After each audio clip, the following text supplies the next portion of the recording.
doctor Hugo Spinelli. Es médico por la Universidad de Buenos Aires, título que recibió con diploma de honor. Es diplomado en Salud Pública de la Facultad de Medicina de la Universidad de Buenos Aires y doctor en Salud Colectiva por la Universidad de Campiñas, San Pablo, Brasil. Es autor de más de 50 artículos en revistas científicas, 10 libros y 30 capítulos de libros. Desde el año 2011 dirige el Instituto de Salud Colectiva de la Universidad Nacional de Lanús. Bueno, le damos una bienvenida y le agradecemos la aceptación para participar en esta jornada.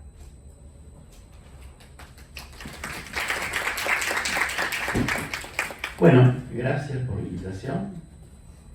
Hermoso lugar, le envidio la vicedecana acá el lugar.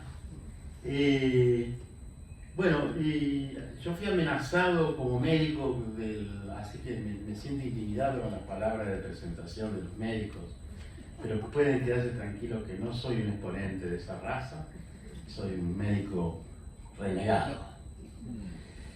En un tema tan complejo como el tema de la salud, yo vine de la pediatría, hice pediatría, después me dediqué a la salud pública, la vida me fue llevando y terminé metiéndome en la universidad y haciendo desde hace 25 años estoy full en la universidad, creé varios posgrados en la Universidad de Lanús, revistas, colecciones de libros, y yo fui muy crítico de la medicina y cuando me metí en la universidad pasé a ser muy crítico también de la universidad y de la educación.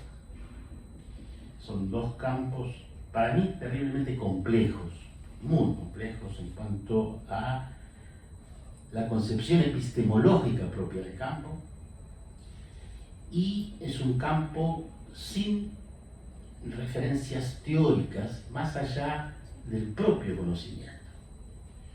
Es un campo, salud y educación, para mí sociales, son campos sociales que no han tenido la capacidad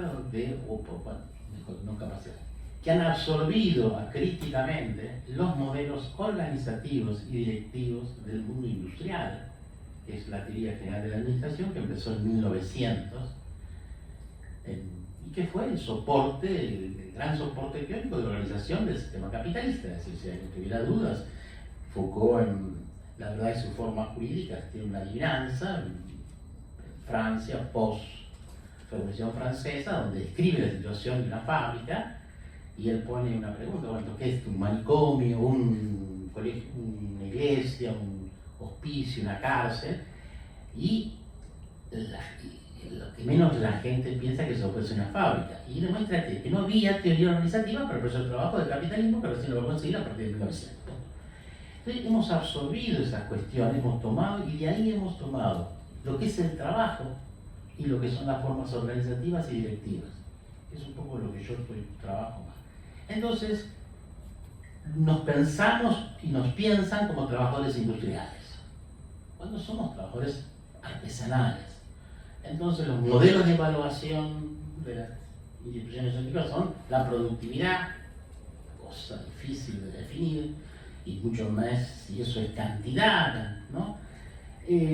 Las instituciones grandes como las fábricas, con lo cual es un grave error porque se vuelven ingobernables, es decir, los hospitales grandes como las fábricas y son ingobernables. Entonces, creo que esos son problemas que no son problemas de Argentina, ojo, es decir, la incapacidad que tenemos epistemológicamente de pensar, ¿no?, el trabajo, la organización y después cuando llega uno a cargos directivos.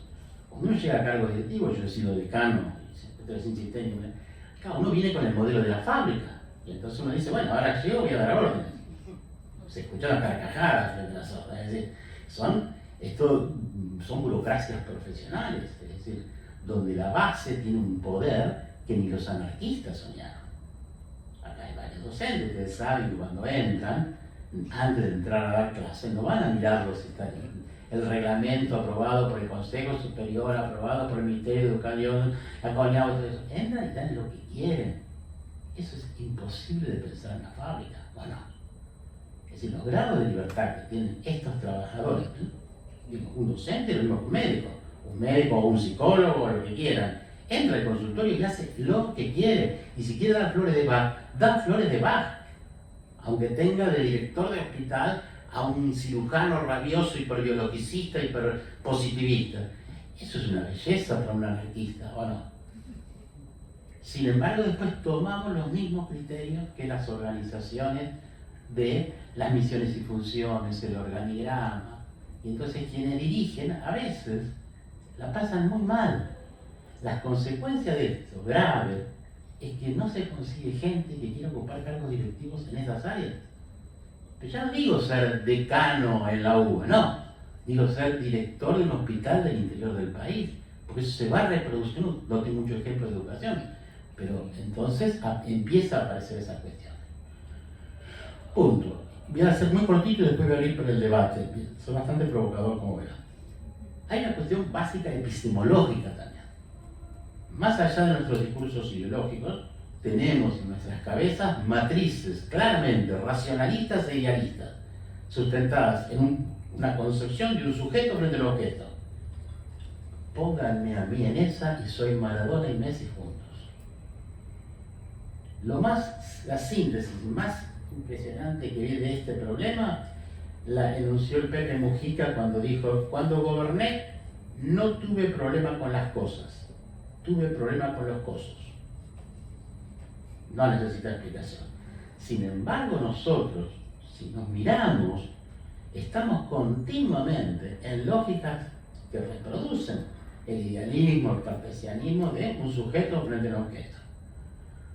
Y cuando eso en la filosofía ya se produce una ruptura que Heidegger tiene en la cabeza, más allá que no, digo, voy a separar el Heidegger, el filósofo, de la psicología, donde se dan un gran despelote. Yo pienso, aprendo a pensar estas realidades, que son las realidades de educación y de salud, en términos relacionales, donde el lenguaje es un elemento central, donde las conversaciones son centrales y donde hacemos cosas con palabras, porque somos el trabajador de la industria que usa las manos y los pies. Los médicos, los trabajadores de la salud, hablamos y construimos realidades. Eso es mágico para la fábrica. Si nosotros podemos hablar y yo meto un trabajador de la salud con primaria, entra a una sala con gente con postdoctorados en el MIT y esa persona va hablando sin hacer nada con las manos y consigue que la gente se levante, se acueste, llore, se alegre y se desnude. Y vos decís, ¿qué hizo ese trabajador? Habló. Bueno, me parece que hay muchos elementos. Y el último con el cual quiero entrar, y que nosotros venimos haciendo una experiencia en un posgrado, es salir de los modelos del enseñar para habilitar los modelos del aprender. Vieja discusión del campo pedagógico, que se inicia ya con Dewey, que podemos verlo en Vygotsky, Freire, Piaget.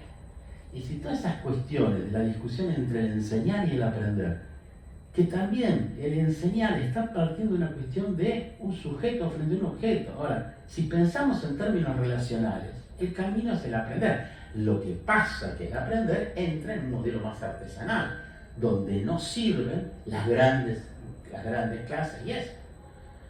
Yo acabo de escribir este año un artículo sobre Fleckner. Fleckner es un educador que es muy conocido en el campo de la medicina porque va a tener que ver con la reforma fleckneriana, que es la entrada de el modelo de medicina científica, con el gran éxito de los descubrimientos de Pasteur, y va a insinuar y se lo critica, a veces sin lectura, hace un informe de reorganización de la Facultad de Medicina, y él plantea, dice, las grandes clases aulas magistrales, ¿qué son?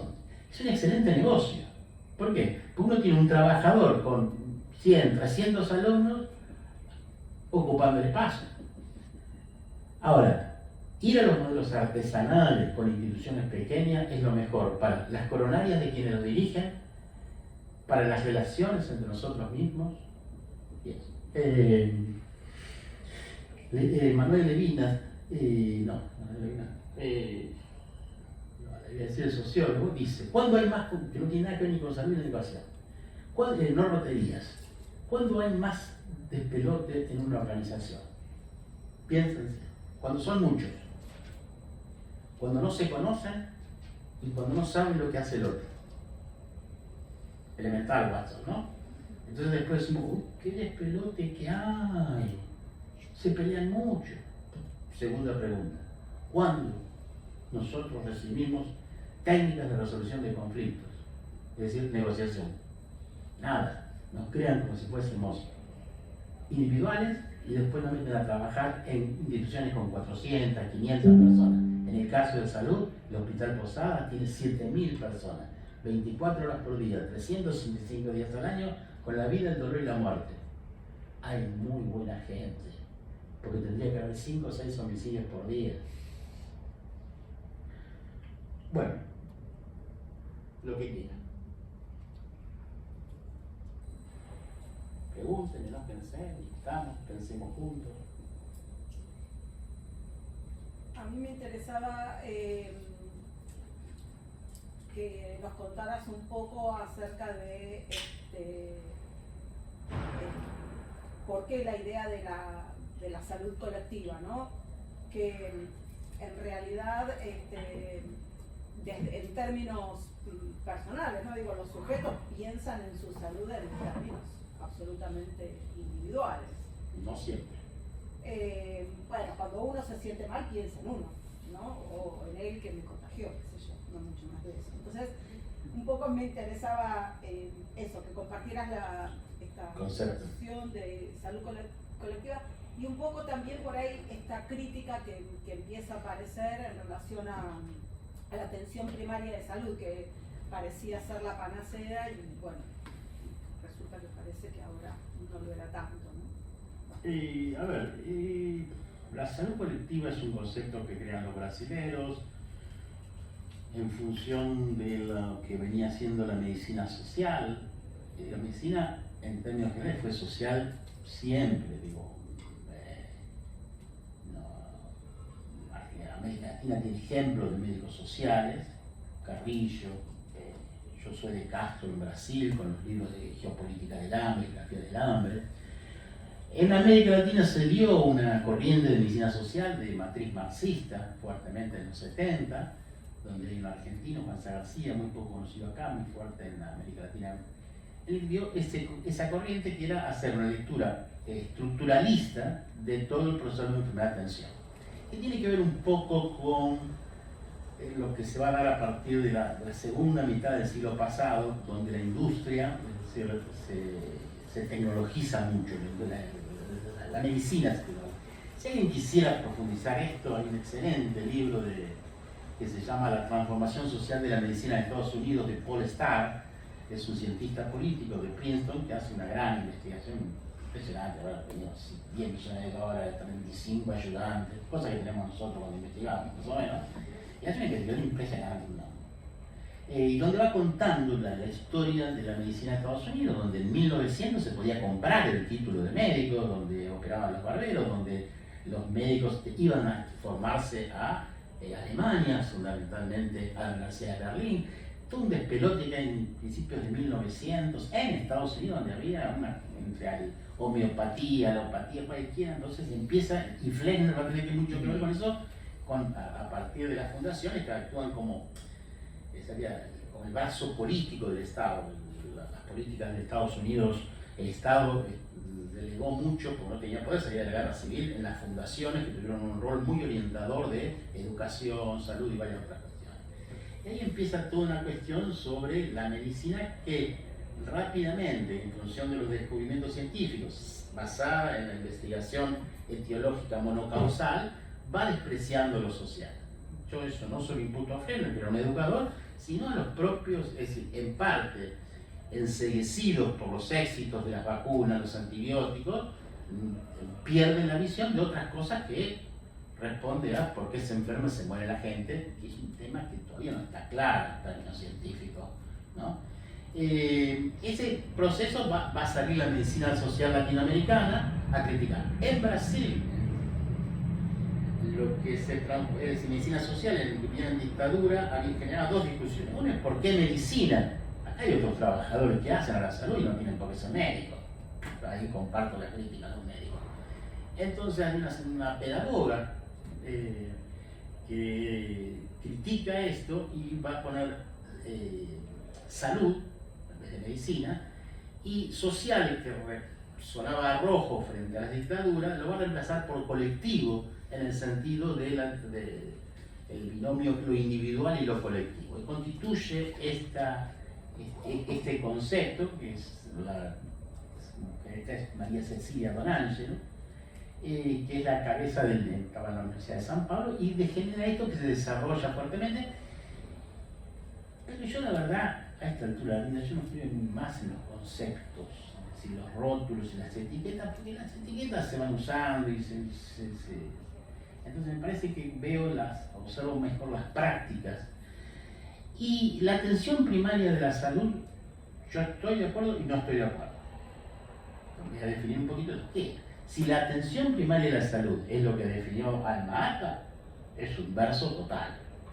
Ahora, en América Latina, en Argentina, hay experiencias muy, muy interesantes de primeros niveles de atención con participación real comunitaria y procesos transformadores. La gran figura que uno puede recuperar es Alvarado, en el norte argentino, en Jujuy. Alvarado va a ser cuando Carrillo es ministro, encarga toda la lucha contra el paludismo. La hacían con DDT, pero bueno, eso lo vamos a olvidar. Y eso tuvo fuertes impactos. Él después va a tener que la dictadura sale, vuelve, lo nombran ministro de Salud en Jujuy, no tenía médicos y empieza a utilizar a gente de la comunidad en lo que se llama la ronda sanitaria, que era gente de la comunidad que visitara buscando parámetros, y empieza eso a dar muchos resultados. Eso va a ser tomado por muchas provincias y donde va a tener un gran desarrollo en la provincia de Neuquén a partir de los 60 y que crea un sistema de salud muy interesante. Nosotros acabamos de terminar una reconstrucción histórica con las entrevistas a 70 videos en los cuales se entrevistan a agentes sanitarios, choferes, enfermeros, mucamas, directores, exministros, ¿cierto? Y es una cosa muy, muy interesante, en la cual era un sistema que, basado en un primer nivel de atención, es decir, muy cercano de la gente, con agentes sanitarios que cumplen una función de traductor, es decir, que médicos que se entrevistaban con gente de los pueblos originarios o criollos y no entendían lo que les decía. No entendían lo que el médico le decía, ni el médico entendía lo que decía, donde el agente sanitario era un traductor en cosas hasta cómicas referidos a partes del cuerpo que el médico se quedaba así.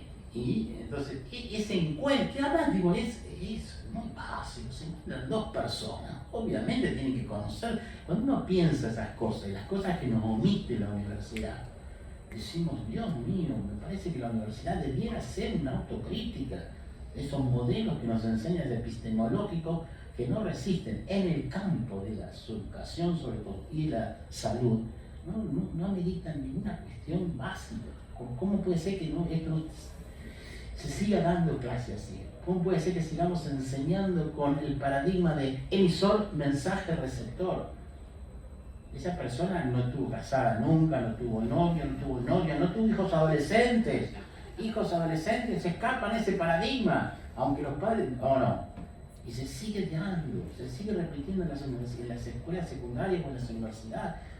Entonces, esas cuestiones son. Neuquén es un lindo ejemplo, si quieren ver experiencia, ahí yo encuentro atención primaria. Cómo está, es otro problema que tenemos es que nos roban los conceptos. Entonces, los organismos internacionales roban y después generan una cosa pasteurizada que no tiene gusto a nada y que para mí no sirve, porque pierde una categoría básica que es la contextualización. Digo, no es lo mismo ser finlandés que argentino, hay diferencias. Y no es lo mismo ser porteño que de la Puna o andino, no es lo mismo. Entonces, respetar la cuestión cultural, las localizaciones, la complejidad de los territorios. No tengo una mirada romántica de, ay, qué hermoso el pueblito en la cordillera. No, es un quilombo. Es el quilombo de las relaciones, pero hay que meterse ahí para intervenir, jugar, sin ninguna garantía de éxito y de felicidad. Pero es absurdo que se pretenda desde un ministerio nacional definir qué se va a hacer ahí. Es absurdo. Esto, yo reconozco a mis maestros, Mario Testa, fue una cabeza de la planificación en salud, se dieron cuenta y pensaron, no, muchachos, por acá no vayan, que es una locura. Contextualicemos, digo, van a huir. Y el otro, que es un maestro que no conocí, pero sí, leí mucho y trabajo y publicamos el libro, es Carlos Matos, que es el planificador de los 60, la cabeza planificadora. Con esa gente, digo, no podemos repetir esos errores. Hoy asistimos descaradamente que se le exija al funcionario cuál es el plan. El futuro es incierto, no jodamos, o no. O alguien tiene la certeza. Entonces, también tenemos que discutir esas categorías epistemológicas de tiempo y lugar, que Kant dijo, eso no se discute, eso viene con el sujeto. Listo. Entonces seguimos planificando.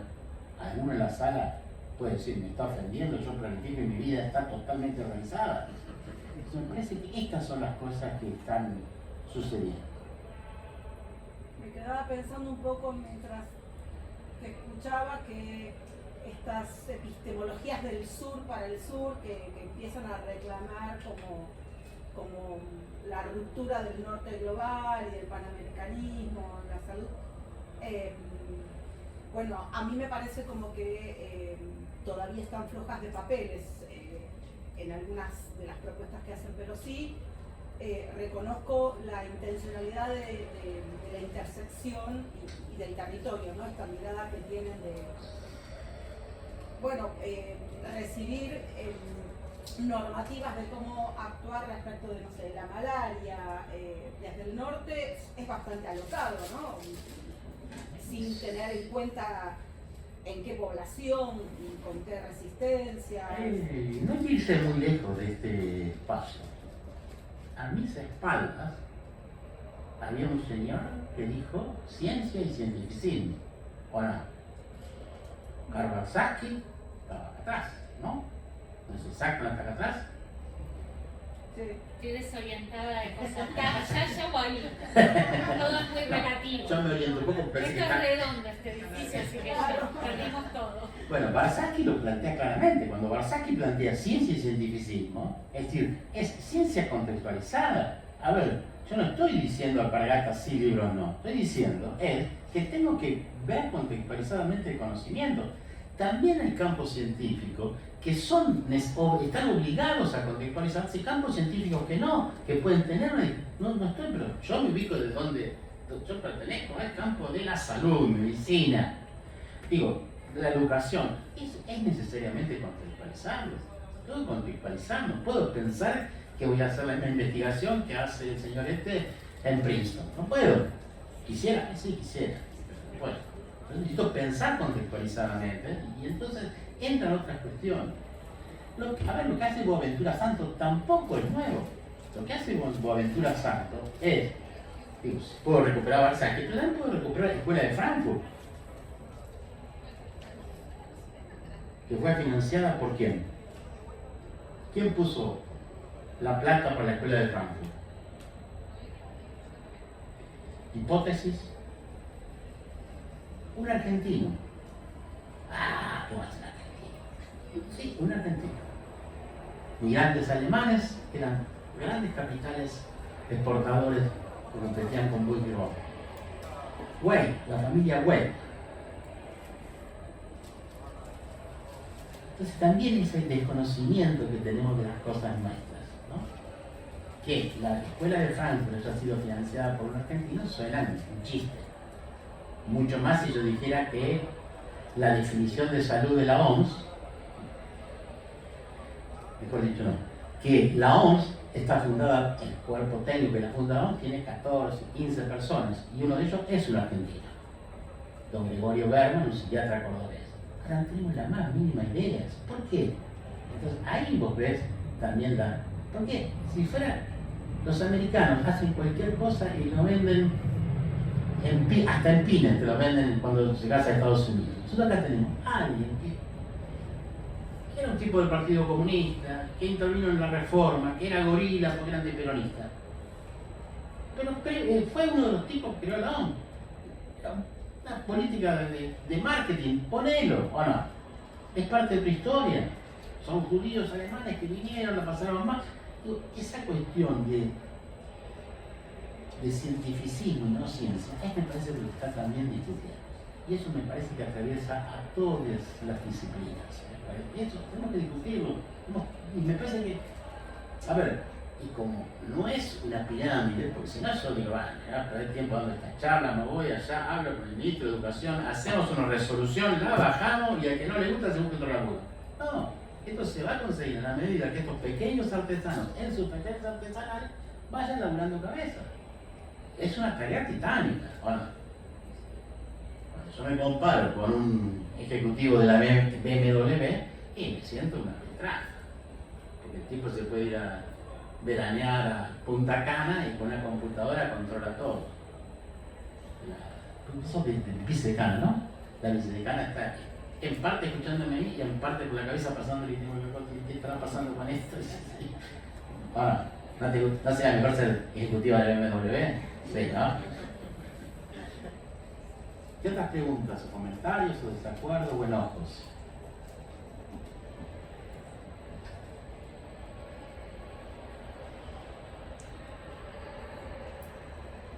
Me parece que necesitamos más letras. ¿Qué? Sí.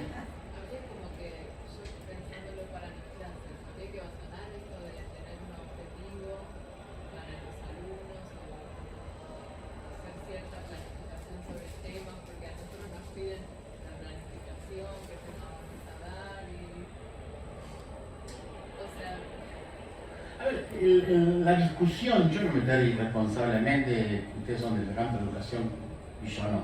Pero a ver, la enseñanza, obviamente, si yo voy a enseñar, digo, tengo que decir, y si dejamos aprender, estamos haciendo eso en un posgrado de gestión en salud, con gente, y salimos de la cuestión áurea y nos metemos. Realmente lo que está pasando es interesante. Ahora, ¿por qué? Porque cada uno va encontrando su forma de entender y hace su camino y sus preguntas. Y me parece que es eso. Ahora, claro, eso obviamente te requiere un grupo chico o varios docentes. Nosotros somos 7 docentes con 40 estudiantes.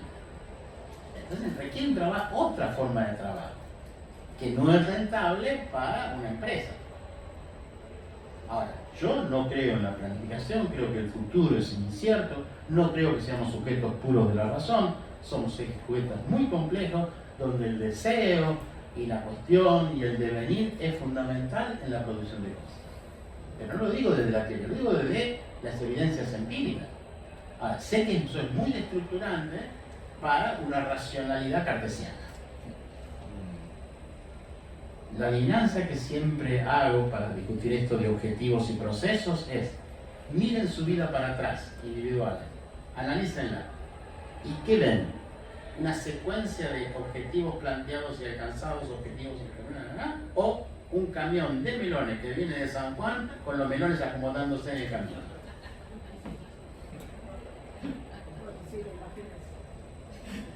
Categoría. Yo soy médico, así que soy bien dicotómico. Luego, enfermo sano. Es decir, digo, lo procesual es, porque además es diferente si yo voy a hacer una tuerca. En cambio, los procesos de relaciones, ¿quién me meto con la pareja? Digo, el amor, las construcciones de pareja, los matrimonios, digo, son procesos relacionales, y en lo relacional la incertidumbre es parte. ¿Y qué es el tema de la otredad? Más allá de la racionalidad cartesiana, digamos, pensemos, alejémonos un poco del cartesianismo, pero hay algunas racionalidades para la toma de decisiones, digamos, ¿no? Si no, estamos perdidos en una nebulosa donde en realidad uno hace lo que mejor sabe hacer o puede, digamos, ¿no? Hay ciertas racionalidades, digamos, convengamos eso. Yo te diría, hay otra cuestión, hay otros. Hay otro, el otro está, ¿no? Estamos de acuerdo, hay otro.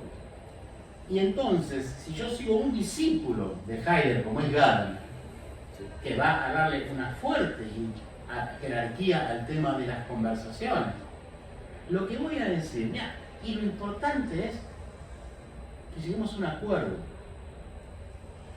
¿Y para qué llegar a un acuerdo? Y para compartir algunas cuestiones del futuro. Es diferente hacer un acuerdo con un compañero o compañera para poder compartir algunas cuestiones que yo voy a hacer el plan y voy, y cuando vas te encontré una pared. ¿Se entiende lo que estoy diciendo? Entonces, es la complejidad Entonces Sartre lo decía, el infierno es el otro, ¿o no? Entonces, es esa la cuestión, ahí está la complejidad, que la fábrica luchó terriblemente. Ford dijo, no sé por qué cuando busco mano de obra consigo personas, ¿o no? No es muy humano, pero que es sincero, fue sincero. Entonces, y acá es una solución para salud y educación traer robots. ¿Alguien quiere ser atendido por un robot? No. Y tenemos que ofrecerle médicos, enfermeras, trabajadores sociales y les pasan cosas. Ahí está la complejidad. ¿Se entiende la? Sí. Te escucho muy bajito. Sí, ahí va. ¿Podemos hablar las puertas? Preguntaba el rol, digamos, en este contexto, ¿no? que planteas, el rol del trabajo en red y horizontal, ¿no? Porque como que de alguna manera podría llegar a ser la manera de interaccionar, digamos, entre esas personas que están haciendo cosas, ¿no? Como de interaccionar desfocalizadamente o con algunos objetivos, pero desde sus saberes individuales o generando cosas colectivas que no sé, por ahí es muy vago lo que estoy diciendo. No, a ver, lo que pasa es que lo pensamos muy racionalmente. Y si le bajamos las acciones a lo racional, le subimos las acciones a lo relacional, y ahí metemos no solamente el lenguaje, sino lo simbólico, ahí se empiezan a armar otras cuestiones. Otra discusión que tenemos que ver es el abandono que hacemos de lo simbólico. Y si no hay cuestiones simbólicas que se compartan, es difícil armar equipos. Una cosa que en el fútbol ni se discute, en los deportes no se discute, pero cuesta en estas organizaciones ver lo simbólico. ¿O no? ¿Quiénes de ustedes en sus lugares de trabajo tienen fotos de los que estuvieron antes? ¿O son paredes desnudas? Y si son paredes desnudas no hay cuestión simbólica que atraiga, y somos seres relacionales, ¿o no? Bueno, también pensé entonces, digo, de tan racionales terminamos siendo aburridos, y son organizaciones sociales, ¿o no? Entonces tenemos que trabajar.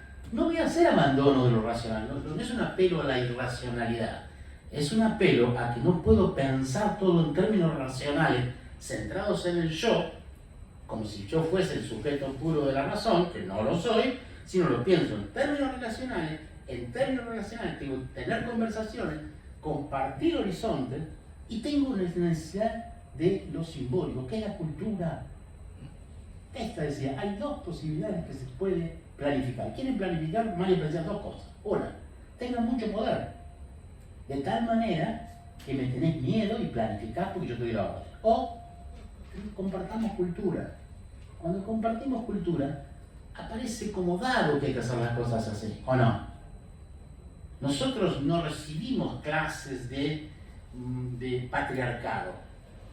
Hicimos cursos patriarcado 1, patriarcado 2, maestría en patriarcado y doctorado en patriarcado. No, lo mamamos de la cultura. Inclusive compañeras feministas radicales muchas veces se encuentran que se les escapó el patriarcado. Y yo decía, ¿por qué? Y se meten esas cuestiones culturales. Es un trabajo muy inteligente, que nos permite. Lo trabajamos nosotros como universitarios, en general poco. Sí. ¿Qué pasa con las que se llaman currículas innovadas para estudiar medicina, como la que se está poniendo en la universidad de José Paz? A ver, en términos, si la medicina, dado la revolución pasteuriana, rápidamente entró en la cuestión tecnológica. Siches, que es la gran cabeza de la medicina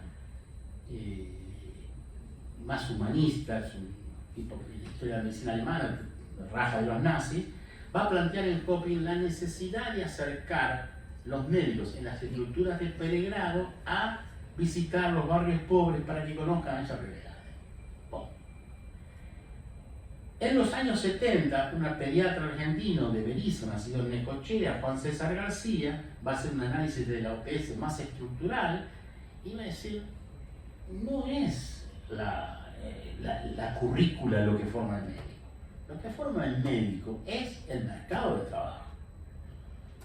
Es decir, el tipo puede formarse, habrá dado formación humanista, pero el tipo salió a laburar y sabe que si va a trabajar en un centro de salud ganará 100.000 pesos, pero si va a trabajar de anestesista gana 2 millones. Entonces el mercado es, entonces hay que decir, pensar que la universidad por reformas curriculares va a formar un joven médico, falso, mástico, sobran evidencias empíricas, si querés, en Argentina. Este año en las residencias tuvieron Neuquén no pudo llenar, Rosario no llegó al 50% en médicos generales, que serían esos médicos de atención primaria, Tucumán ni uno entró. Es decir, peor todavía, estamos asistiendo a huelga de los residentes. Si ustedes me preguntan a mí cuál es la mejor formación de posgrado, yo he generado, no solo en mi universidad, especializaciones, maestrías y doctorados. No obstante, si me preguntan cuál es la mejor, es la residencia. ¿Por qué? Porque es la única formación basada en el aprender. Es decir, con un tipo atrás que va controlando. Ahora, las residencias están cayendo. Ahora, yo pregúntenle a alguien si lo va a atender, si hizo residencia o no. Yo no se atiendan con médicos que hicieron residencia. Tienen la más mínima idea. Que se dediquen a dar clases, pero no a atender gente. Entonces, estos son los problemas. Que tiene que ver el mercado como un orientador y el Estado regulando eso. Cero expectativa con los reguladores. Puedo entender las buenas intenciones de los compañeros y compañeras, pero en términos efectivos no pasa por ahí. Por lo tanto, pensar en el desarrollo de una forma nueva de aprender y de unas estructuras diferentes, No cambian. El modelos que se llaman supuestamente hegemónicos, no estaría dando un resultado. No, lamentablemente no. Y otra cosa que tenemos que escaparle es, primero, ¿por qué los médicos? La salud, la pueden dar montones de otros compañeros, inclusive gente propia de un tema. 2, no puede ser que las facultades de medicina formen gente 6 años y si un tipo tiene 5 años y medio no sirva para nada. Cuando tienen tasa de egreso del 30% con fondos públicos, eso es un acto de corrupción. Cuando podrían dar perfectamente títulos intermedios, ¿o no? Cuando estamos necesitando enfermeras y cuando una universidad, porque tiene una facultad de medicina, recibe un plus de presupuesto muy grande. Cuando tenemos un hospital de clínicas de la Universidad de Buenos Aires, que en los años 90, publicado por Clarín, tuvo una denuncia de un piso dedicado a un prostíbulo. Yo lamento darle esta noticia, pero vamos a discutir. Entonces me parece que hay que hacer esta cuestión, seguir formando médicos. Yo no sé si necesitamos más médicos, necesitamos más enfermeras. Los estudiantes quieren darle títulos intermedios para ser epidemiólogo, cosa que ahí necesita muchísimo. No se necesita ser médico.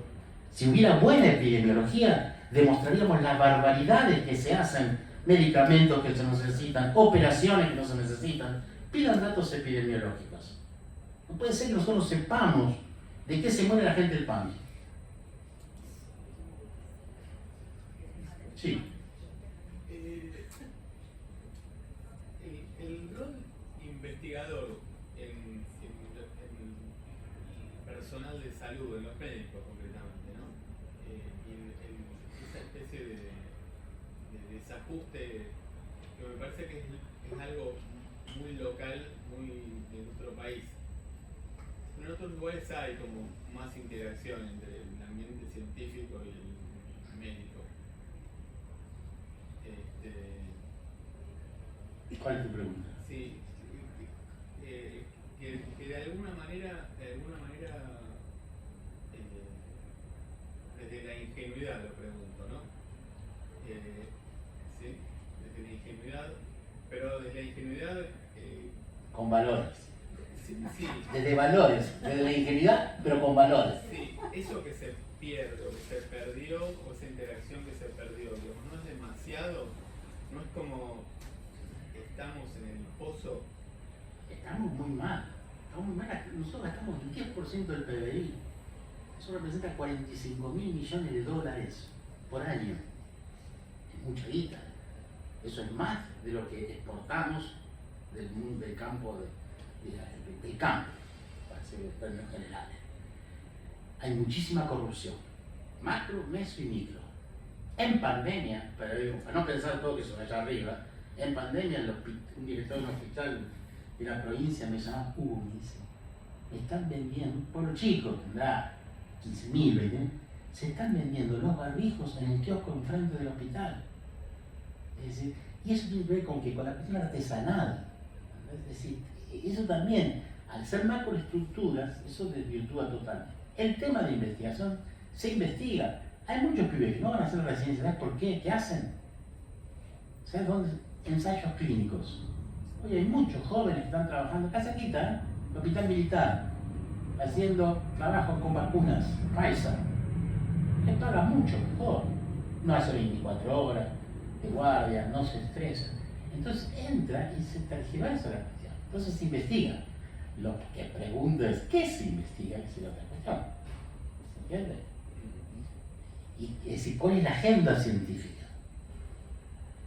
Ahora, cuando vos te pones a investigar, además tampoco necesitas. Yo la primera vez que fui al PAMI en el 90, es un maestro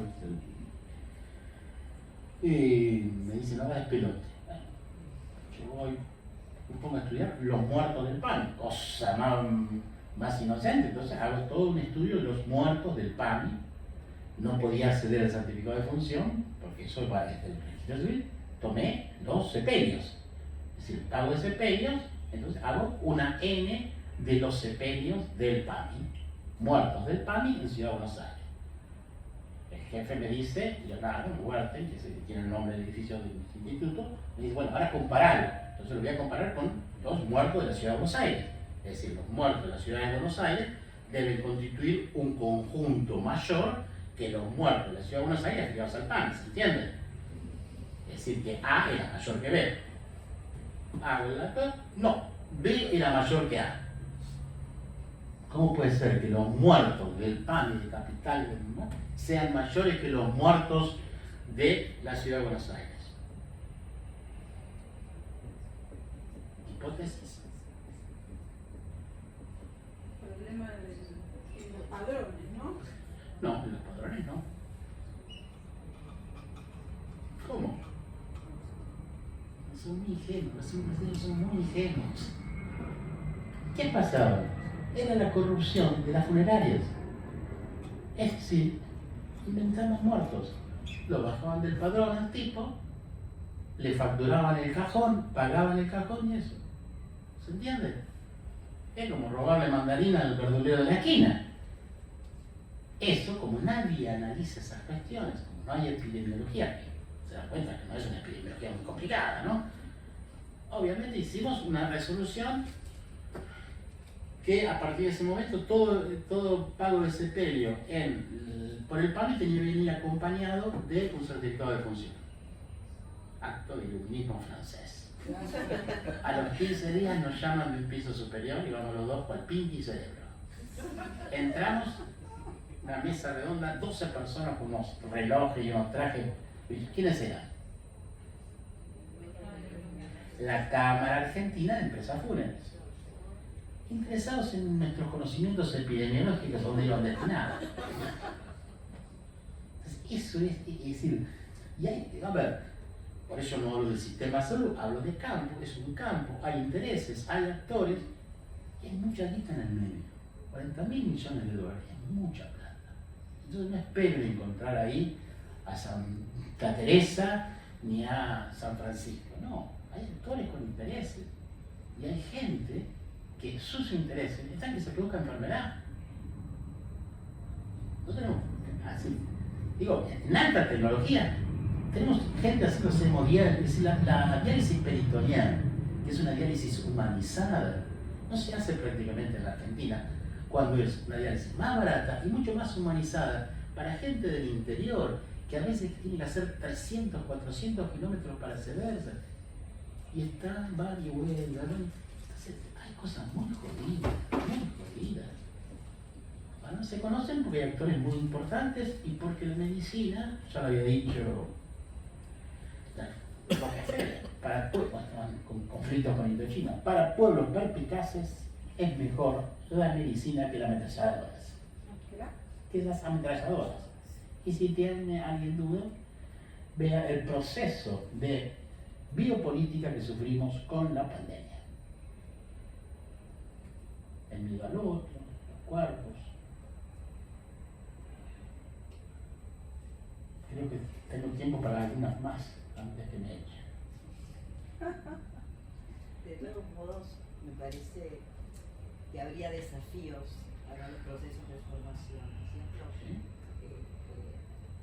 Porque, digo, pensando en que estamos sentados todos acá y algo nos preocupa y nos convoca también, ¿no es cierto? Me interesaría saber con qué criterios usted estaría pensando una transformación.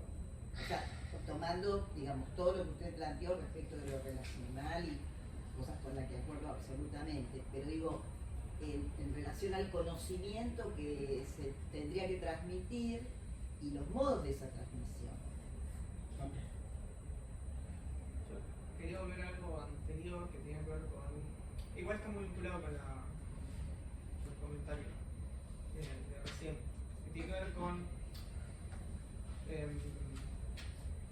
cómo es que se... O sea, nosotros, los sistemas de salud y el sistema educativo son sistemas que tienen una cultura construida, que se reproduce fuertemente a través de la misma práctica, ¿no? Y sobre todo, como usted bien dijo, en los espacios de ejercicio laboral, ¿no? Principalmente porque existen restricciones que moldean un poco las prácticas, ¿no? Moldean un poco, no mucho. Sin embargo, yo creo que no es verdad que la cultura producida en la práctica es el único espacio donde se puede construir sentidos, ¿no? O sea, las instituciones educativas son espacios de construcción de cultura.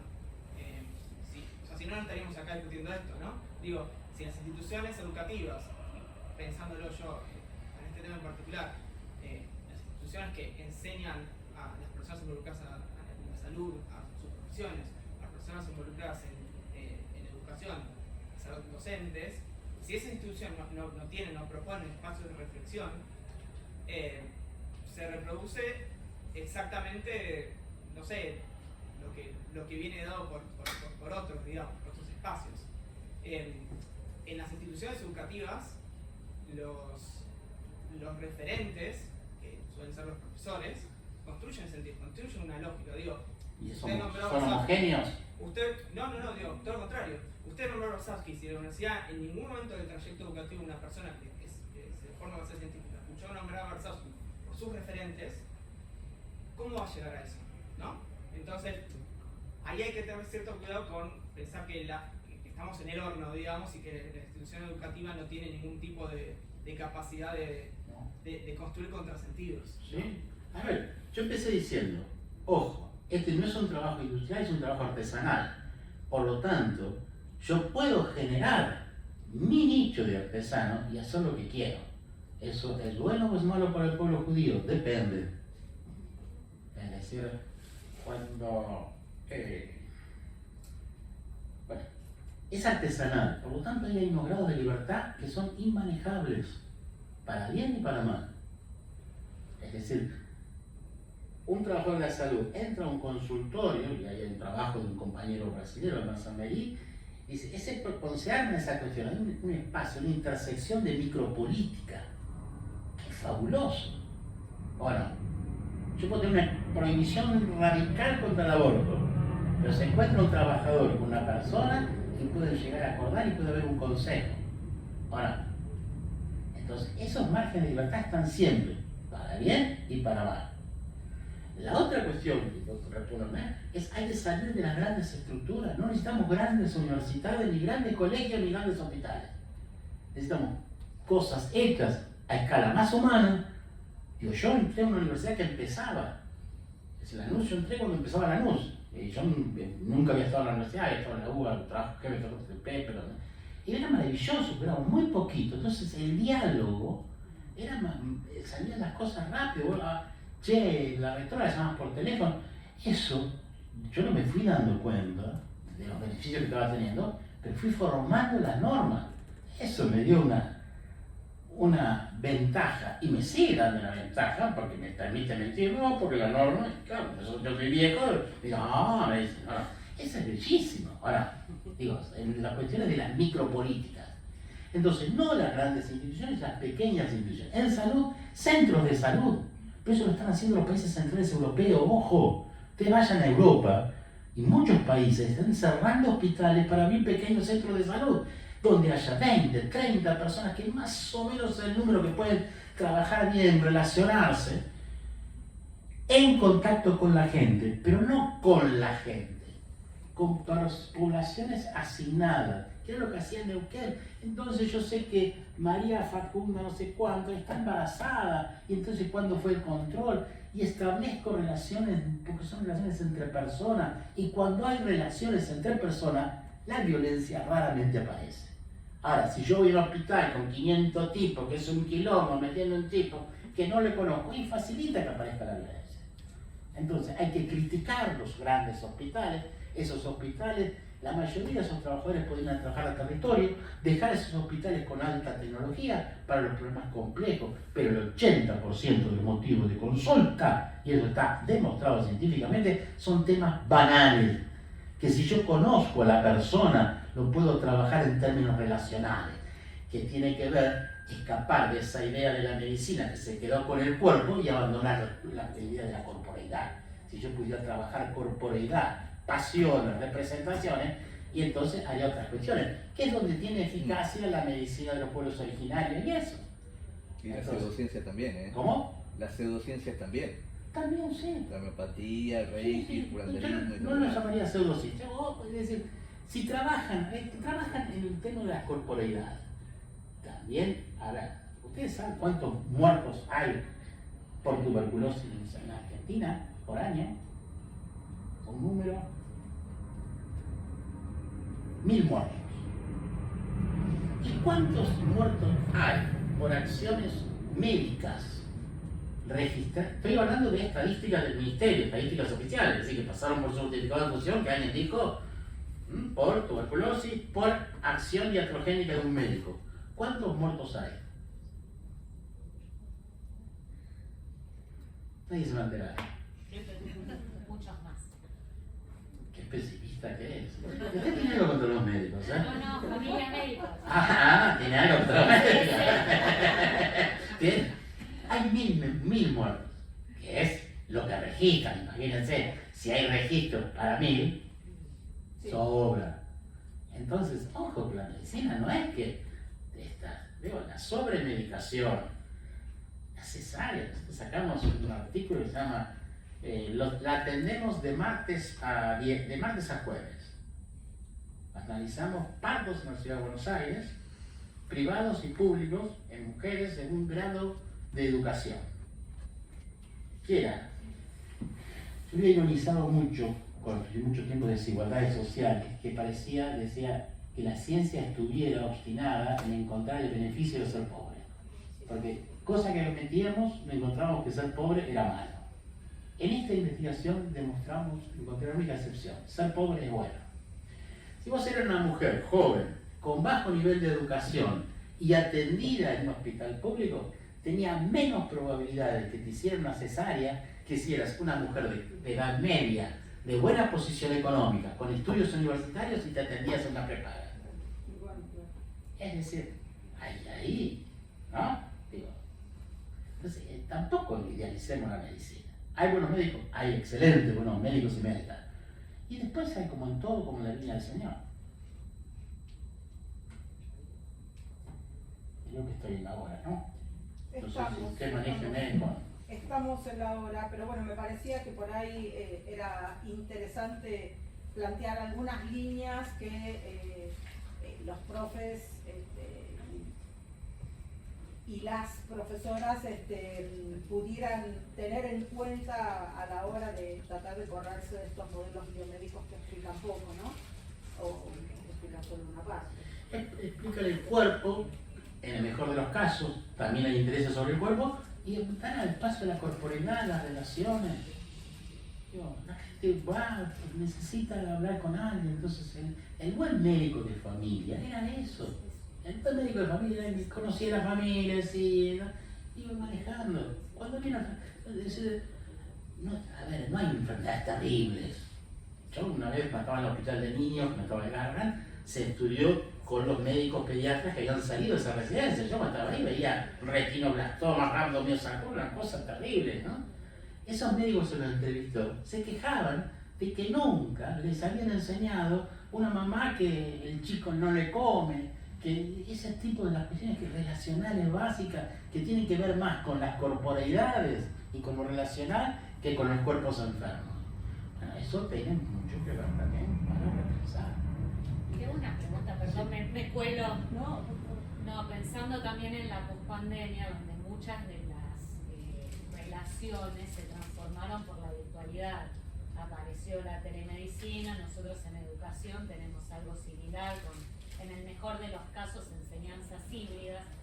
Si ya hay estudios confiables de cuál es el impacto de todas estas relaciones vía tecnología, donde uno no percibe siquiera las actitudes corporales del otro.